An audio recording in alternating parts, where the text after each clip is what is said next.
What is at stake is more than one small country. It is a big idea, a new world order. It's no longer a theory. What I'm about to say is fact. The secret organizations of the world power elite are no longer secret. They have planned and are now leading us into a one-world communist government. Welcome, useless eaters, to the Odd Man Out podcast, where we talk about hidden history, deep political policy, occult deconstruction, economics, religion, and philosophy. I'm your rabbit hole aficionado, the Odd Man. Welcome. The affirmative task we have now is to actually create a new world order. Public policy could itself become the captive of a scientific, technological elite. And when that first cocaine was smuggled in on a ship, it may as well have been a deadly bacteria so much as it hurt the body, the soul of our country. But take my word for it, this scourge will stop.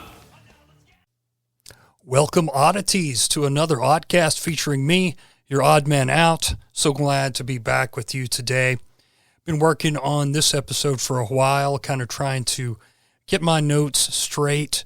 I ended up consulting several books, and so that's why it took me a lot longer than I had initially hoped for. I wanted to get this out a few weeks ago, but we're just going to give it a go here and see if we can put everything together in a coherent way. We're going to be talking about the Cold War era Congress for Cultural Freedom. Now, this is a very interesting group that I think we can learn a lot from, and I think it will kind of open up probably a lot of things that are going on in modern times, especially when it comes to government working with foundations, because that's how this group was funded mostly. So I'm going to give you a little bit of background about the Congress for Cultural Freedom, and we're going to hear some clips from author Frances Stoner Saunders, who has written a great book about it. But first, we're going to read an intro to another book about the Congress for Cultural Freedom. It's called The CIA and the Congress for Cultural Freedom in the Early Cold War by Sarah Miller Harris. We're just going to read the intro here.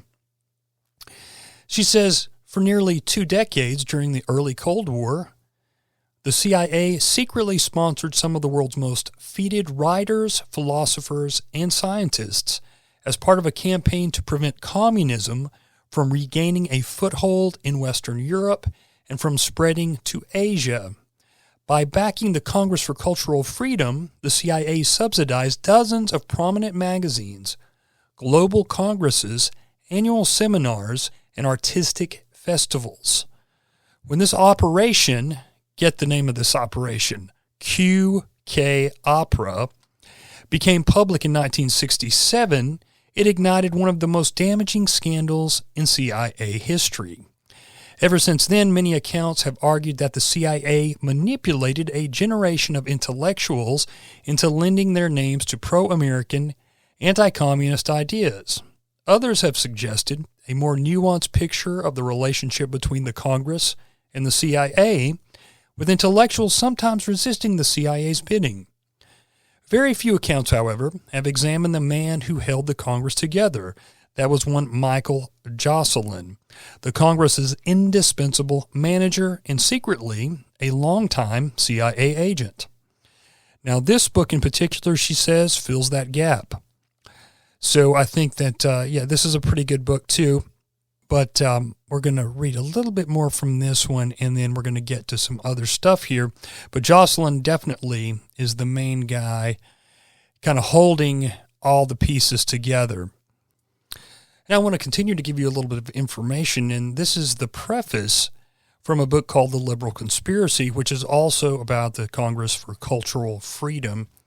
Now this book is by, I believe, Peter Coleman, and he's quite pro-Congress for Cultural Freedom, which is fine, but I just wanted to point that out. Now, his intro goes like this. In June 1950, as the Cold War grew more intense in Europe and North Korea invaded South Korea in Asia, more than 100 European and American writers and intellectuals met in Berlin and established the Congress for Cultural Freedom to resist the Kremlin's sustained assault on liberal democratic values. In the 1950s, the Congress spread throughout the world, successfully creating magazines, publishing books, conducting conferences, festivals, organizing protests, establishing a network of affiliated national committees, and fostering personal contacts. The Congress continued into the 60s, broadening its focus to lay the basis of an international community of liberal and democratic intellectuals. It was America's principal attempt to win over the world's intellectuals to the liberal democratic cause. Then, in an era of the Vietnam War, a new left, a new conservatism, and an emerging detente, the Congress began to falter in its purpose. It finally dissolved in 1967 amid disclosures of its funding by the CIA. Its successor organization, the International Association for Cultural Freedom, never recaptured or equaled the achievements of the earlier Congress. He says, my own interest in this story began in 1967 at the time of the worldwide publicity about the disclosures. I was a member of the Australian outpost of the Congress for Cultural Freedom, the Australian Association for Cultural Freedom, and I had just been appointed editor of the Australian magazine associated with the Congress called The Quadrant. The Congress, now under attack, had for some years commanded my loyalty and through its magazines had helped form my view of the world. When interviewed by reporters about the disclosures, I said firmly and frankly, as did most but not all people in positions similar to mine around the world, that none of our editorial decisions had ever been influenced by outside pressures, least of all by any American agencies such as the CIA. I added, with what I now know, in the light of a greater awareness of the issues regarding as unfeeling sanctimony, that anyone involved in or knowing of CIA funding should resign from the Congress or be dismissed. But he goes on, but a doubt lingered. Did, for example, the idea for the Congress's massive cultural festival in Paris in 1952 emerge from liberations among Congress intellectuals, or rather from a concern of the U.S. administration at the time that America was losing the battle of the festivals? Were all of the Congress's varied initiatives in Latin America and Africa in the 1960s spontaneous Congress ideas, or were some of them produced by the activist mentality of the Kennedy administration?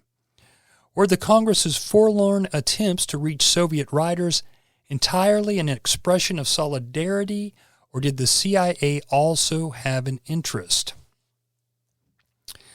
I decided to inquire into the details of the programs of the Congress for Cultural Freedom, its magazines and national committees, its conferences and its festivals, its protests and campaigns, to see if I could settle the doubts one way or another.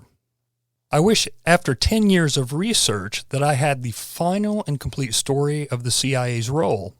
Some of its former officers, William Colby, Lyman B. Kirkpatrick Jr., Thomas Wardell Brady, and others have written briefly about the CIA's funding of the Congress. Others, such as Cord Meyer Jr., have written in some detail of the CIA's arrangements with the U.S. National Students Association. But when I applied to the CIA under the Freedom of Information Act for records covering the years 1950 to 1967, all I received was a clipping from the New York Times published after the dissolution of the Congress and the statement, "No other records responsive to your request were located." Given this absence of cooperation, I have no significant news from official sources about the extent of the CIA's involvement, but I do claim that I have found out more than anyone I have interviewed about the Congress's various activities around the world, about the plans and intentions of the people associated with it, and about their knowledge of any secret funding. So this is a pretty good book. It goes on a little bit more, but he is basically pro-Congress because he worked for them. And I think that he is kind of in the, in the back of his mind, he's trying to kind of push the idea that none of the people knew that they were being funded by the CIA, or at least most of them. And I believe that that is false. And really, Saunders makes that point in her book that quite a few people did know. Some, I'm sure, did not, but some definitely did. Some big names, too, that we'll get into later on.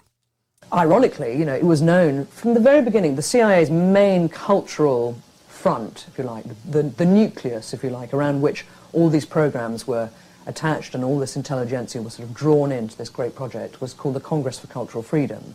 And that was set up in Berlin. It was launched in Berlin in 1950, and it had its head offices in Paris, but it had offices in every continent. I mean, you know, and lots of personnel, and it published magazines, it organized concerts and art exhibitions. It was a very, very significant organization, unparalleled in its time and since. And that was known about from the very beginning by the Soviets. They published Der Monat in Germany, Encounter in Britain, the most famous one perhaps. Very famously, yeah. Preuves in France, Tempo Presente in Italy, yeah. and Cuadernos in Latin America. Well, Cuadernos, but they also had Mundo Nuevo, which is a less-known magazine. They had also like a press service, a kind of a syndication service for all of these magazines. They had one that concentrated particularly in Latin America. And alongside this were also other magazines like Combate, Visión, El Mundo en Español. These were all adjuncts, if you like, to this, and they were all directly paid for and managed by the CIA. Of course, the big names of the intellectual world in post-war France, Jean-Paul Sartre, Simone de Beauvoir, Albert Camus, Raymond Aron, André Malraux. Yeah. Did they all participate or only some? No, well, listen, Sartre and de Beauvoir were the enemy, if you like. The whole focus, if you like. They tried to get them. I mean, someone said to me when I was doing this book, listen, the enemy wasn't really Moscow, it was Paris for the Americans. It was Paris, it was Sartre, de Beauvoir. They were absolutely obsessed with the anti-Americanism, the negative stereotypes that they felt these people were. This was very galling for Americans. But they did get Malraux to cooperate. They got Malraux, they got Raymond Aron to cooperate. Aron, later Camus when he recanted very belatedly. And so they had, yeah, they kind of, I would say, quite effectively split the American, the French sort of, you know, left bank from the Jean-Paul Sartre and Simone de Beauvoir they were never published in these magazines, they were regularly attacked. And then they would draw in other French intellectuals who might be on the left, who might not necessarily be passionate about The big question is, did they know about it? Did they know that they were being financed by the CIA? Well, who knew, who didn't know is a whole big question. For many of them, they had no idea that the CIA was behind the institutions or the magazines or the journals or the art exhibit, you know, that they had been involved in or that they were working for. You have a quote from Richard Crossman, you know, an intelligence man, British, and he says that the way to carry out good propaganda is never to appear to be carried out at all. Yeah.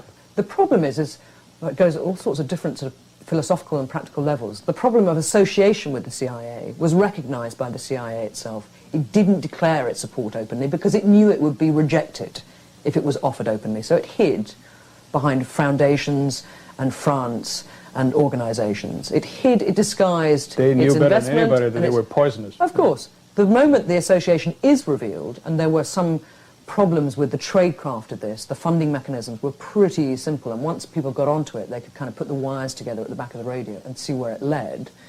The problem is that once the association is revealed, the whole operation is tainted. How do you explain their idea to support abstract expressionism?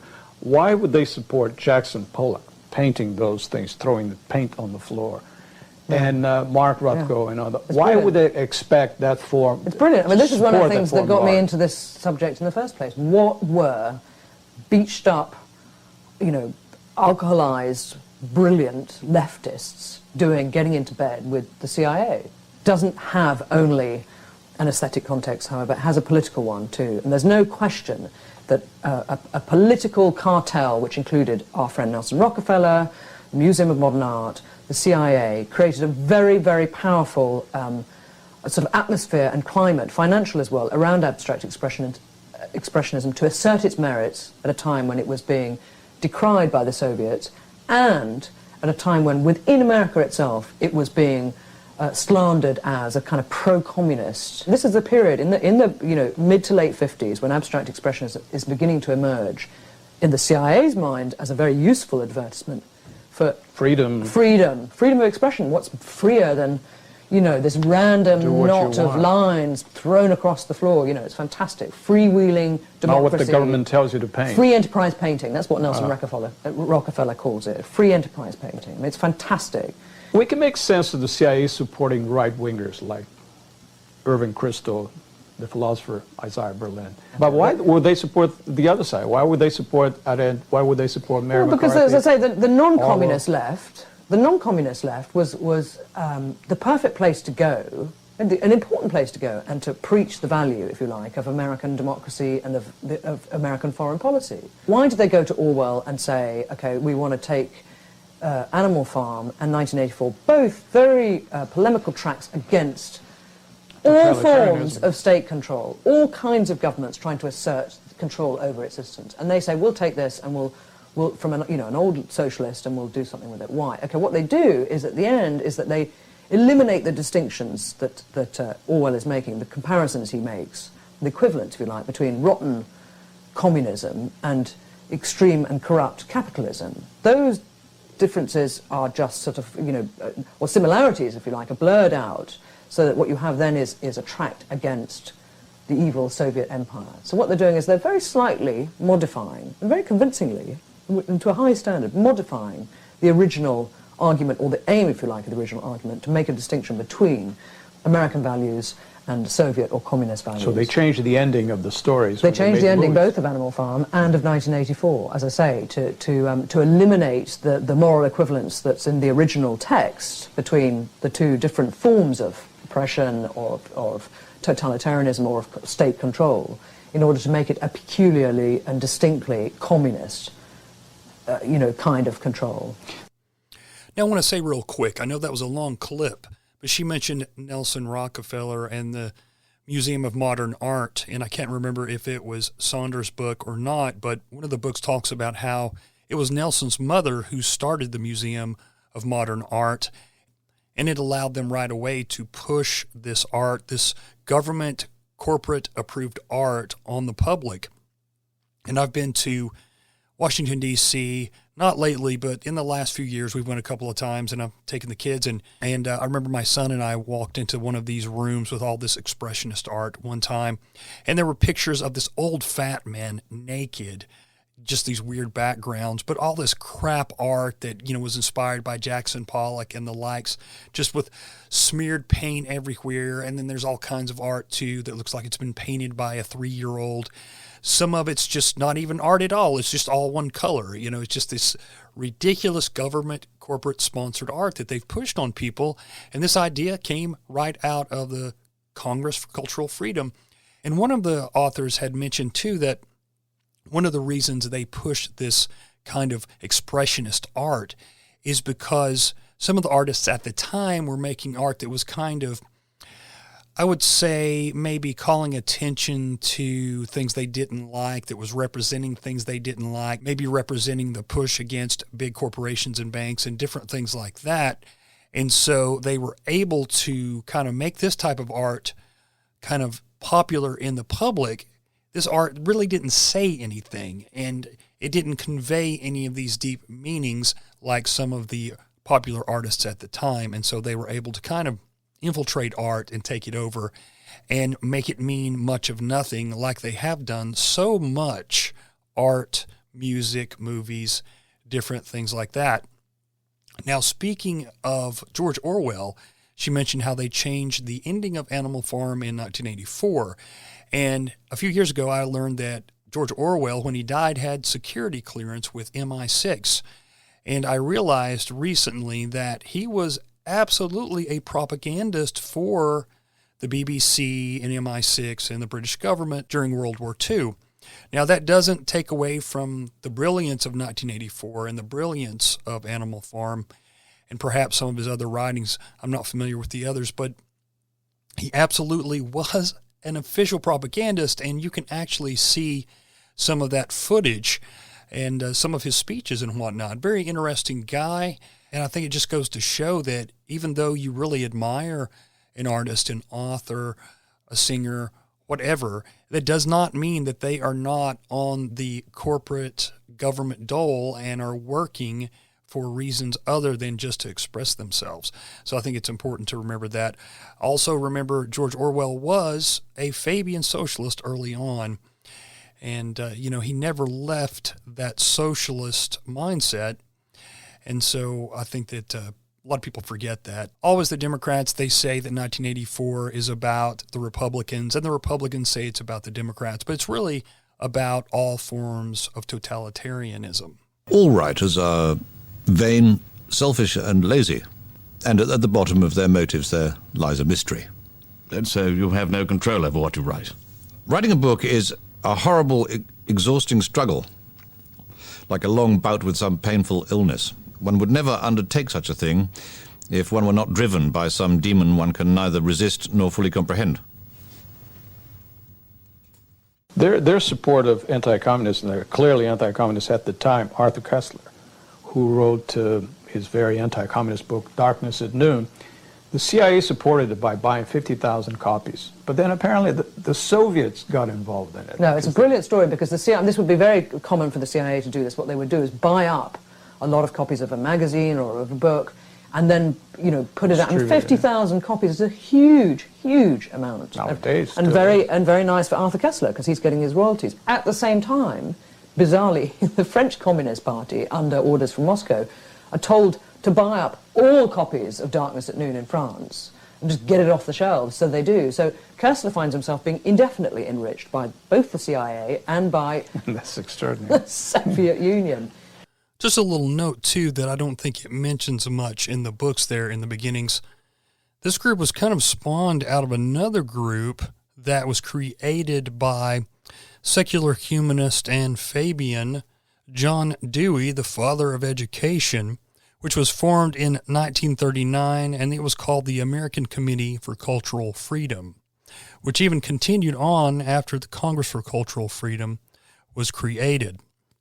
Now, the Congress for Cultural Freedom was officially created June 26, 1950, and dissolved in 1979 under the International Association for Cultural Freedom. But Saunders proves in her book that they actually didn't stop doing what they'd been doing all along. Now, let's see here. This is just something that I've written. We've kind of gone over some of this, but I will just put it out there anyway. The CIA wanted to influence other parts of the world in order to combat the growing sentiment towards communism, focusing especially on artists, playwrights, musicians, as well as intellectuals, all of whom they knew would go on to influence many others. Many members were former Communist Party members, Trotskyites specifically, who turned against Stalin and his totalitarian measures. Now, most were not pro-American by any means. They were generally democratic socialist types, or what became known as far as people like Irvin Kristol are concerned, neocons. Like modern libs, they believed America was backwards and lacked culture. Quite a few top members were Eastern European Jews, which Saunders or none of the other books really cover, and most of the main ones were indeed Jewish. Obviously, they had no intentions of spreading American rugged, individualistic, or patriotic ideology. They were all about democracy, dumbocracy, a.k.a. the liberal world order, or the empire, as I call it. So, just a little something there that I wanted to put out there. That's kind of what I was thinking after I read these books. Now, Michael Jocelyn was their main executive director. He was a CIA man. We said he is the guy who held it all together.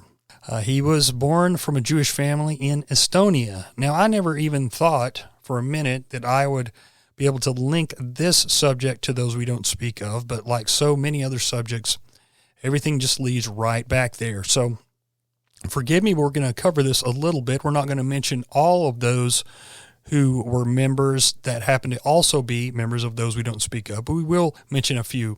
Arthur Koestler, the famous author of The 13 Tribes, of course, he was Jewish. He also worked as an assistant to the Zionist revisionist Vladimir Jabotinsky, who we've talked about in detail in the Those We Don't Speak Of episodes. Netanyahu's father was a secretary for him. He was the revisionist Zionists who believed in taking everything by force, and they did. They were the ones who were bombing the Brits after they helped them to regain some of the Palestinian land. You may remember the Irgun. They were one of the terrorist organizations that Jabotinsky was involved with. Now, Arthur Koestler also had previously worked for communist propaganda mastermind Willy Munzenberg. Now, Munzenberg was said to be kind of like an Edward Bernays before Bernays even, but never really, I think, wrote books to the extent Bernays did. But he ran media campaigns and he covered the propaganda for the communists, for the Bolsheviks. Now, two other members also worked for Munzenberg, the journalist Louis Fischer and Italian communist Ignazio Salone. They were also members of this Congress for Cultural Freedom. And Willy Munzenberg, one of his famous quotes is, "We must organize the intellectuals and use them to make Western civilization stink." Now, Willy Munzenberg's greatest innovation was to pioneer the use of front organizations, ostensibly independent organizations for charitable or political purposes, to enlist innocents to the cause. Their press releases and petitions were deliberately vague to capture the widest possible coalition of signatories, and their activities and fundraising were dedicated to winning adherents to communism in the West. Munzenberg began by transforming the Volga famine from a devastating indictment of mismanaged central planning into a worldwide relief campaign, spearheaded by a famine relief organization that branded itself as a way for outsiders to contribute to the Soviet experiment. He raised millions, but little actually went to famine relief. And we'll probably do a show one of these days, Lord willing, about Willy Munzenberg, because he was a major player who really doesn't get talked about that much. Also another member of the Congress, these are all those we don't speak of members here, Raymond Aron, Ivan Katz, Melvin J. Lasky, who was the son of Jewish immigrants from Poland. He is a major player. Arthur Schlesinger Jr., also a major player. Saul Stein, Walter Ziev Lacour, he was a major player and also a writer of many books on Zionism and different things like that. He actually, I believe, was their agent in Israel for a while. Sidney Hook, also, those we don't speak of. Michael Polanyi was another one. Alexander Weisberg Cebulski was another. We mentioned Irvin Kristol, who's probably the most well-known in America. He was the editor of the Encounter magazine, probably their most popular magazine, and he is father, of course, to Bill Kristol. Irving Kristol, as far as I can tell, was the one that came up with the term neocon or neoconservative, as he's written books about it. Daniel Bell was another. George Lichtheim was another. His work appeared in the Palestine Post, Commentary Magazine, Partisan Review, Dissent, The New Leader, Encounter, the Times Literary Supplement, and the New York Review of Books. He also translated Gershom Scholem's Major Trends in Jewish Mysticism. He actually committed suicide in Hampstead in 1973. Leopoldo Lebeds was another. Nicholas Nabokov, Russian Jew, major player, very good friends with Jocelyn. The writer Hannah Arendt, who many people probably know in this audience. People like Arthur Koestler actually helped her write some of her books. Irving Brown, now I'm not sure, I believe he was also a member of those we don't speak of. The European representative of the American Federation of Labor, the AFL, whose modest title concealed a political role of huge importance in post-war Europe. Through Brown, vast sums of American taxpayer money and Marshall Plan counterpart funds were being pumped into covert operations. Now, I don't think Frank Wisner was those we don't speak of, but let's see here. Frank Wisner anchored Irving Brown to the Congress for Cultural Freedom, by appointing him a key member of the steering committee, which had been formed shortly after the Berlin Conference. More helpful than all of Koestler's and Salone's put together, Brown was once described as a one-man OSS. The OSS was, of course, the precursor to the CIA, and a character out of an E. Phillips Oppenheim novel. He worked for J. Lovestone, who was another, those we don't speak of, and a Congress member, a former Comintern delegate who now headed up the CIA's secret liaison with the American labor movement. So from communist to working for the CIA and the labor movement. Irving Brown was extremely adroit in pursuing objectives by clandestine routes and had been shortlisted by George Kennan in 1948 as a candidate to head up the OPC, the job that eventually fell to Frank Wisner, CIA. I don't believe I ever saw Irving Brown with a nickel that didn't belong to the CIA, remembered Tom Braden, who is soon to take over QK Opera. That's the Congress for Cultural Freedom. He would say it was from the labor unions. It was a good cover. Brown was the paymaster, but he enjoyed participation in the planning of operations. He was an intelligent guy with a wide acquaintanceship. Now it says, the Office of Strategic Services, World War II spy agency, turned to Jewish labor in the U.S. for contacts among European socialists. And in 1944, the above-mentioned J. Lovestone, the surname being a literal translation of Liebstein, of the ILGWU, set up the AFL's Free Trade Union Committee.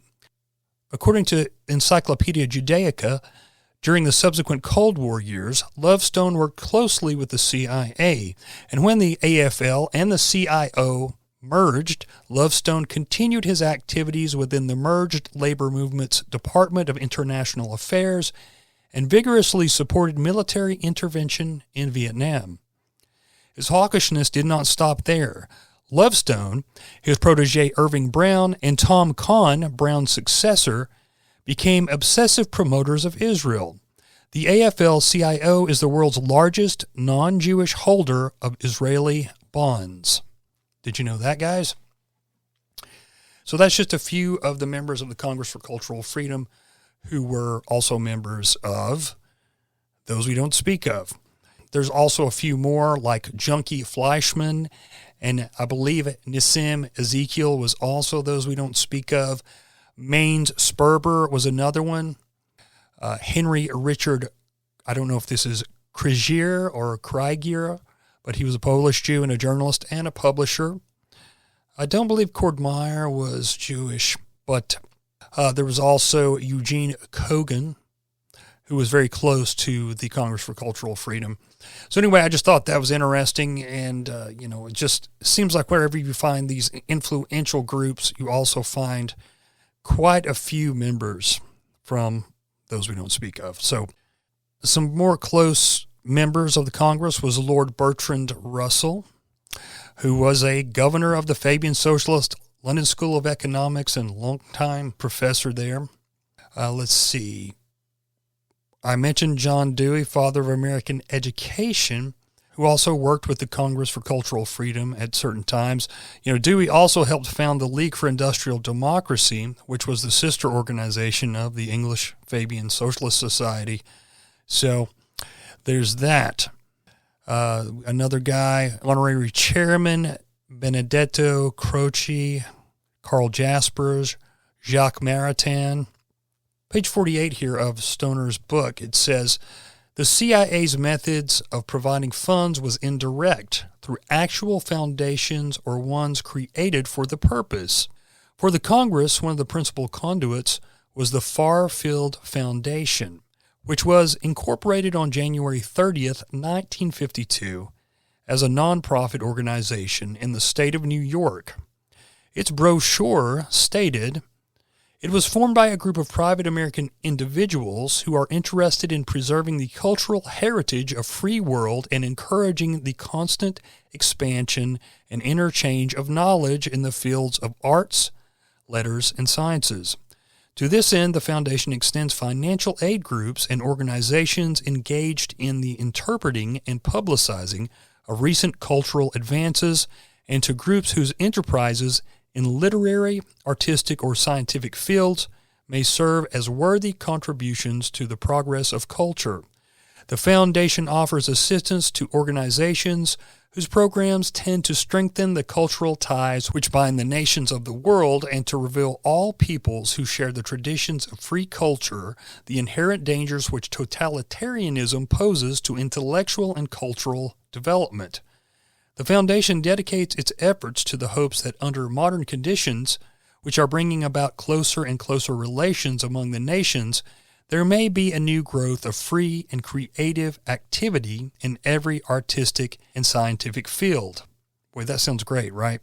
Well, this Farfield Foundation wasn't a real foundation at all. It was just a conduit to funnel money. It was just a front group, and that's all it was.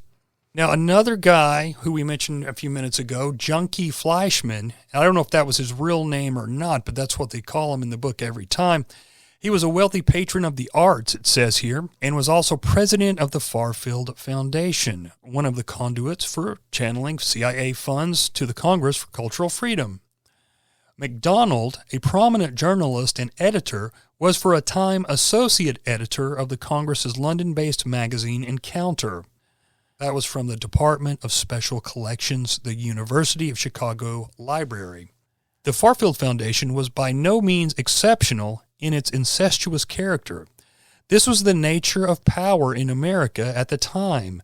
The system of private patronage was the preeminent model of how small, homogeneous groups came to defend America, and by definition, their own interests. I would say mostly their own interests, and by American interests, they mostly mean the empire. Serving at the top of the pile was every self-respecting wasp's ambition. But was it really, when we just went over how many of those we don't speak of were the main members of this group? I think that's interesting that none of these books talk about that. The prize was a trusteeship on either the Ford Foundation or the Rockefeller Foundation, both of which were conscious instruments of covert U.S. foreign policy, with directors and officers who were closely connected or even themselves members of American intelligence. Now, I've got a whole section on the Ford Foundation and their connections to the Congress for Cultural Freedom. I don't know if I want to read that this time or not, but we'll go on a little bit farther before I make up my mind. Now, also connected to the Congress was Henry Luce, who was a Skull and Bones member. He was the creator of Time magazine. I think he was also one of the directors of the Council on Foreign Relations at one time. Then Averell Harriman was the same, also another Skull and Bones member. John Hay Whitney, I'm not sure if Whitney was a Skull and Bones member, but certainly his family had been.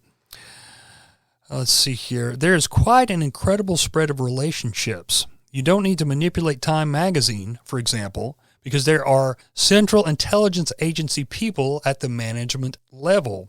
Now, that was William B. Bader, former CIA intelligence officer, briefing members of the Senate Intelligence Committee. And that was a quote from the CIA and the media by Carl Bernstein. William Sloane Coffin was another Skull and Bones member turned intel who was hired by Allen Dulles, who worked under Angleton. Dulles and Angleton, of course, worked for the CIA, and when OSS turned to CIA, then the Congress came about, and so all these guys were connected. Dean Acheson was another one who was connected, also Skull and Bones. William Paley, the founder of CBS, the eye on the news, he was also connected. Guess who else? Tolstoy was connected. There's a couple of Rothschilds, a couple of Warburgs, who we'll get into later. So speaking of the Fabian Society, let's look at the Fabian Society because we know the Fabians created the Labour Party in Britain and still are connected to it closely today. Lasky moved to Encounter magazine, closer to the Hugh Gaitskell wing of the British Labour Party. After the Socialists suffered their third executive electoral defeat in 1959, Encounter magazine, one of the principal publications of the Congress for Cultural Freedom, which C.A.R. Crossland developed his revisionist and socialist democratic Keynesian program of which radical reform and the left, Encounter October 1960, was typical. He called for higher taxation of the wealthy, increased welfare, an expanded public sector, the democratization of public schools, protection of the consumer, conservation of the countryside, more technological education, liberalized laws on homosexuality, abolition of capital punishment, joining the European Economic Community, world government, racial equality, and support for NATO. That's kind of funny, right? That shouldn't go together, but it does, and it did. And in 1979, also in Encounter magazine, Colin Welch could write off the shabby, decaying slum, The Haunted House, which Crosland's program successfully carried out, had made of England, but in the early 1960s, it seemed to be many, including most of the Encounter circle, an enlivening progressive vision. Again, Gaitskell has been very glad of our support, Lasky wrote to John Hunt in 1960, and has written to me personally to express that gratitude. He also referred to an enormous friendly feeling for Encounter magazine in the center and the right wing of the British Labour Party. This friendly feeling continued through the debates on nationalization, unilateralism, decolonization, science policy, censorship reform, and entry to the common market, which Gaitskell opposed and Encounter supported. In 1963, the special issue with Arthur Koestler as guest editor, called Suicide of a Nation, could also be read as a call for a change of government to help put an end to British sickness. When Harold Wilson formed his Labour government in 1964, his ministry included a half a dozen regular Encounter magazine writers, and Lord C.P. Snow was appointed Parliamentary Secretary in the Ministry of Technology. Now that was from The Liberal Conspiracy by Peter Coleman.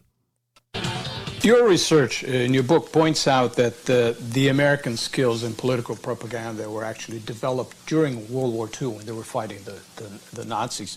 So what's so different about using the same skills to fight the communists? Well, nothing, and you're right to point out that these were skills developed during the Second World War, but interestingly, they were skills inherited, if you like, from a group of people who before that, in the 30s, had been working on propaganda, but for the communists.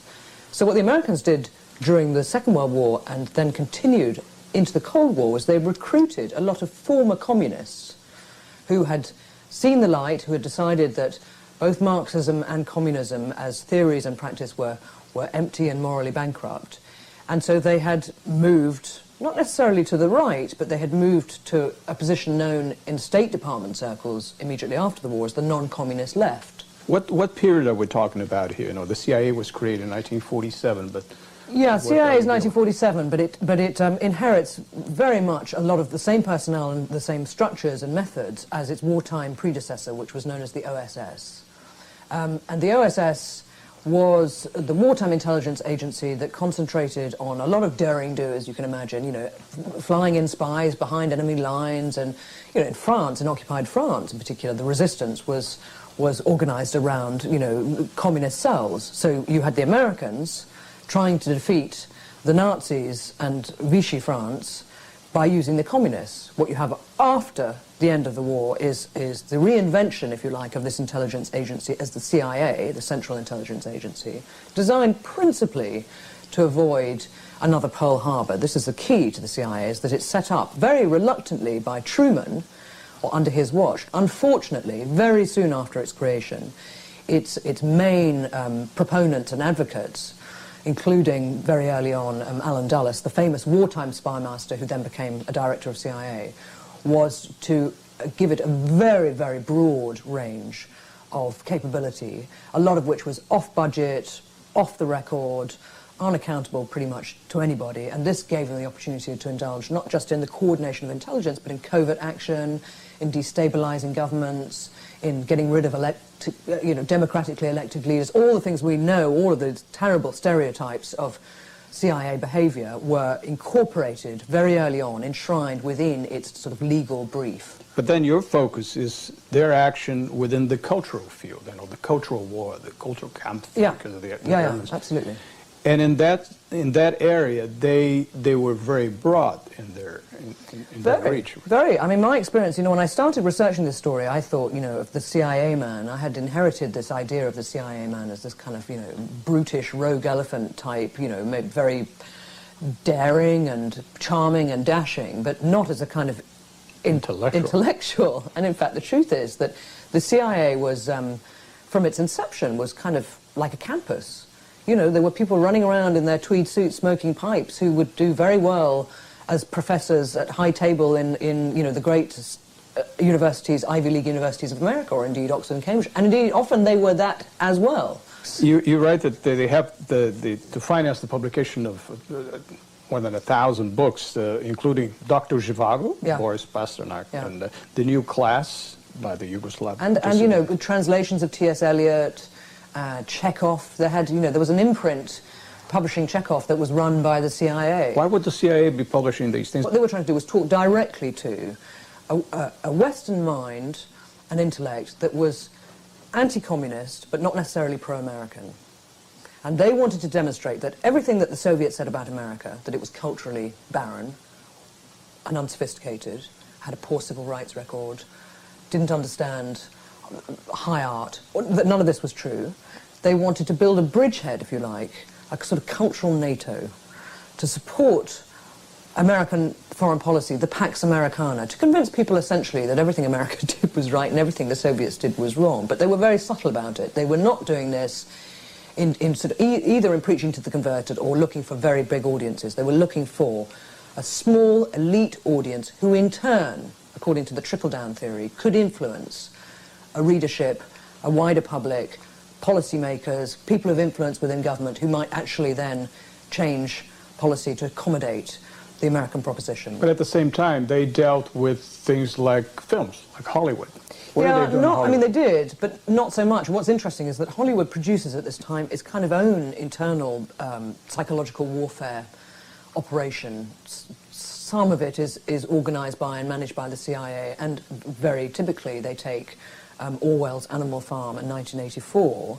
They acquire the rights to both of those books. Orwell, by this time, has died, although he's already started a rather curious collaboration just before his death with the British equivalent, if you like, of the CIA's cultural warfare operation, or department. He's working with British intelligence, supplying names of people who he thinks are untrustworthy to be considered as cultural propagandists. So it's said of Orwell that by somebody, that it was a blessing that he died when he did, before he could move further to the right. However, he didn't give the film rights to the CIA. His widow did. His widow did. Amusingly, in the case of Animal Farm, she gave the film rights directly over to 2 CIA agents who were sent to England to negotiate. And she said she would do so happily, but on the one condition that she met Clark Gable. So they organised a meeting for her with Clark Gable, the intimate details of which are not available to historians. One of the reasons they were interested in getting into Hollywood and in supporting a project known as militant liberty, which is a fantastic Cold War concept, if you think about it. All this stuff of fighting for the truth, the rhetoric of truth, the war of freedom. It's hilariously sort of oxymoronic in one sense. I mean, these things either establish themselves organically as natural rights of man, freedom, independence, democracy, or they get bought up and managed by the CIA. Sounds very contemporary. It sounds very contemporary. There are lots of, rather alarming contemporary sort of evocations. But this thing that the CIA was doing, from what you described, governments have always done that. Even in the case of Latin America, for instance, in the 40s, the U.S. government created what they call the good neighbor policy, and part of that was carried out by Nelson Rockefeller. Rockefeller was then very closely involved as a private individual with the CIA in similar operations, particularly for Latin America after the war. So the CIA has a very good sort of system, if you like, of subcontracting out to private individuals and institutions. And one of the reasons that it's been possible for me to put together this story, and will be possible for future researchers, particularly in the area of Latin America, is that whilst the CIA itself is very reluctant to give out primary evidence in the form of documentation, my efforts through the Freedom of Information Act, like most people's, were unsuccessful. The great benefit of the fact that they worked in the private sector, if you like, is that you can find a lot of this material directly relating to these CIA organizations and and methods in the private sector. So if you look in the archives, you find them. Nelson Rockefeller's archives are a very good example. They give you a very distinct picture of what his attempts were and how they were managed to sort of propagandize for, you know, for the American, for a friendly acceptance, if you like, of American ideas in Latin America. Yeah, in fact, your book mentions that not only Rockefeller was in charge of intelligence in Latin America during the war and spying, but he had a man in Latin America. His man was a Colonel J.C. King, whom I never heard of, who later became chief of clandestine operations for the CIA. Well, that's why you never heard of him. So I mean, you know, he left Brazil as a spy and then started to destabilize countries and overthrow governments in the hemisphere. yeah, I mean, the crucial thing to remember in all this, you know, these were the same people, let's not forget, who were also, and I mean as individuals, not just as a group, were also organizing the overthrow of democratically elected governments, who were organizing the Bear Pigs operation, who were organizing mind control programs using LSD, who were, listen, we know the kind of the sin list, if you like, of the CIA and its illegal and or when they got home, they would read... listen, they go home and they have, you know, abstract expressionism on the walls, and they were reading, you know, T.S. Eliot. James Jesus Angleton, the famous chief of black operations, if you like, for the CIA, was at the same time the editor of a magazine called Furiosa, which was a very high-level intellectual literary magazine, which had Ezra Pound and T.S. Eliot on the masthead, you know, pretty much every issue. Now, this is from the Democracy Makers. Occupying pivotal positions at the intersections of academia, NGOs, international institutions, and activist movements such as individual actors are quite literally double agents. Rather, these double agents practice duplicity without deceit. A false consciousness allows them to perform dual roles and straddle different arenas of engagement. In fact, it is their very integrity and genuine commitment to the democratic ideas that turns activists into double agents and makes them so well suited to the role.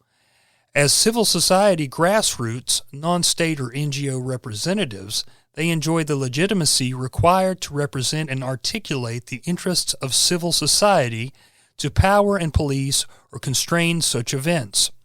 Consequently, double agents occupy the best positions to make hegemonic institutions more sensitive to emancipatory claims, while at the same time disciplining or moderating NGOs and activists.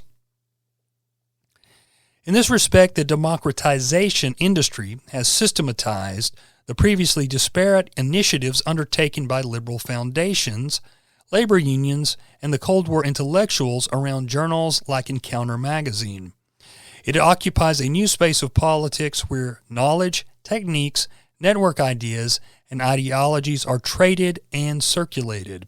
Hitherto leftist or independent intellectuals and activists have been co-opted and incorporated into a discourse and, by extension, a political practice supportive of neoliberal corporate globalization. While he would no doubt disavow such an unfashionable formulation, Gilhart's analysis suggests that democracy makers perform a transmission belt function analogous to the Leninist conception of trade unions. All right, guys, that wraps up this edition of the Oddcast, featuring me, your odd man out. Thank you so much for taking the time to check this information out. And we've just begun on this subject with the Congress for Cultural Freedom. It's such a big subject, and Saunders' book in general is huge. It's over 600 pages, so there's so much information there. And one of the things I want to delve into on the next episode about this is the information with the tax-exempt groups and how they went through these various groups and used them as front groups for funneling money, which still happens today, I think more so than we even realize. Now, I want to go ahead and thank my patrons. I want to thank Cole. Thank you, Ashley. Thank you, Crazy Bread Man, for being a covert co-conspirator. Thank you, Aaron. Thank you, Ruckus from the Daily Ruckus on alternatecurrentradio.com. Thank you, Ruckus, for being a producer of the show. Also, check out Ruckus's fine work on TNT Radio as well. Thank you, No Evil Shall Fear. Thank you, Chris. Thank you, Mark from Housatonic Live. Check out all of Mark's fine work on YouTube, and you can find him at live@housatonics.com. Thank you, James.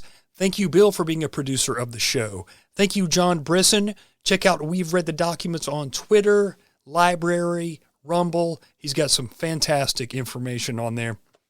Thank you, Sir Tim of the Tunnels. Thank you, Kilowatt. Thank you, David. And thank you, Jack Allen from Conspiracy or Just a Coincidence. Check out Jack's show on all your fine podcasting platforms, as well as YouTube. And I'm going to be on there talking with him tonight, so look for that in the coming days. Now, thank you to alternatecurrentradio.com, my podcasting home. Please check out their flagship show, The Boiler Room, as well as I mentioned, The Daily Ruckus, and all their fine talk and music shows. Thank you also to FrenchRadioNetwork.com for posting up the Oddcast. Cheers and blessings, guys.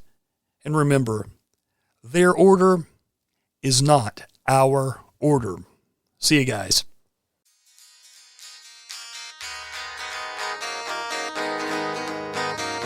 Hollywood started burning, firing from the sky. Actors started melting and rock stars started to fly. A fire surrounded the city, volcano rose from the ground.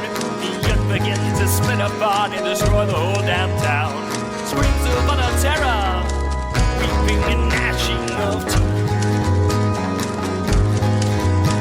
Producers and directors, drug dealers and porno queens. Hot goals and broken bones piling in the streets. Rapists killed by melting earth and killers killed by heat. Cracks in the pavement, bones of the dead.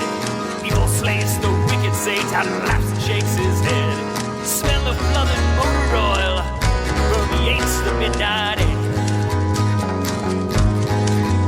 All burned in their lusts, gone now without a care. Hollywood burns, Hollywood